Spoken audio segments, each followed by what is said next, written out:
ବ୍ରହ୍ମପୁର ସ୍ଥାନୀୟ ବ୍ରହ୍ମାନଗର ପ୍ରଥମ ସରଣୀ ସ୍ଥିତ ଅଗ୍ରଣୀ ସାମାଜିକ ଅନୁଷ୍ଠାନ କ୍ରାନ୍ତି ତରଫରୁ ବିଶ୍ୱ ତମ୍ବାଖୁ ବର୍ଜନ ଦିବସ ସଚେତନତା କାର୍ଯ୍ୟକ୍ରମ ମହାସମାରୋହରେ ପାଳିତ ହୋଇଯାଇଛି।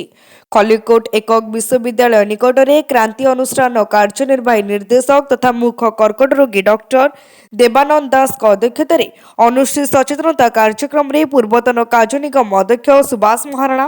ବିଏମସିର ପୂର୍ବତନ mayor Shibashankar Das, MKCG medical college और हॉस्पिटल टीबी और chest assistant professor doctor Priyajit जेना,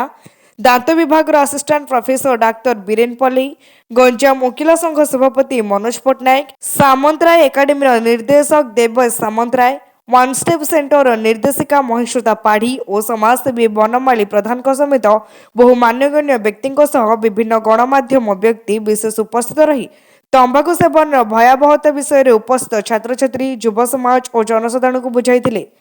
एठारे उपस्थित थिबा समस्ते मानव श्रृंखला माध्यम तंबाकू मुक्त भारत गठन पर वज्र शपथ नहीं। क्रांति रे डॉक्टर दास से जड़े मुख कर्कट रोगी होइतिबा जोगु से तांकर कष्ट और जंत्रणा माध्यम समस्त को सचेतनता करी किपरि तंबाकू मुक्त भारत होई परिबो हाथ जोड़ी निवेदन करथिले। परे परे खलिकोट एकक विश्वविद्यालय निकटरू एक सचेतनता पदयात्रा बाहर करा जाय